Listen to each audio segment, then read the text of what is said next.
को जो लेकर के जो मसला बना हुआ है वो खाली मेरी बात का नहीं है, पूरे स्वर्ण समाज की बात है।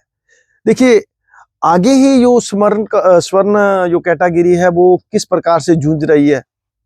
हम लोगों को हर स्तर पर स्वर्ण समाज को दबाया जाता है, चाहे वो सरकार किसी की भी रही हो। तो अब जो यूजीसी को लेकर के मसला बना हुआ है, तो सुनने में आ रहा है कि सुप्रीम कोर्ट की गाइडलाइंस थी यूजीसी को कि आप कोई कठोर नियम बनाइए कि लोगों के साथ उच्च शिक्षण संस्थानों में किसी तरीके का भेदभाव ना हो।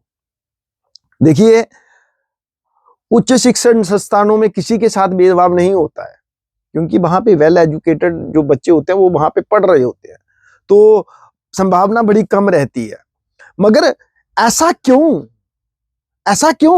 कि भाई अगर उसमें आपने कोई नियम लाए हैं तो क्या स्वर्ण समाज को ध्यान में रखते हुए लाए?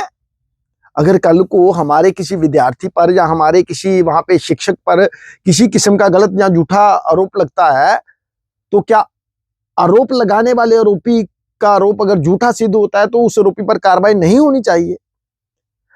एक लॉजिकल इसके पीछे तथ्य ये भी दिखाया जा रहा है कि एक विद्यार्थी ने 2013 में सुसाइड किया था, एक विद्यार्थी ने 2017 में सुसाइड किया था। वो पिटीशन चल रही थी सुप्रीम कोर्ट में, तो सुप्रीम कोर्ट ने गाइडलाइन जारी की और उनको यूजीसी को बोला कि आप कठोर नियम लेकर के आइए।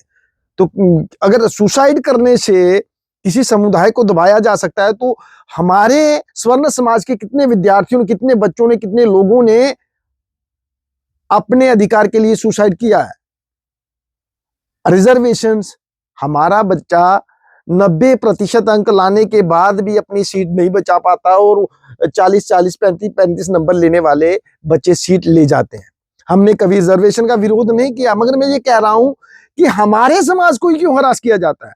हमारी रणनीति बन रही है, अगर यूजीसी को जो नियम लागू किए गए अगर इनको नहीं हटाया गया, जिस भी स्तर का विरोध प्रदर्शन हमसे हो सकेगा हम करेंगे अपने समाज के लिए।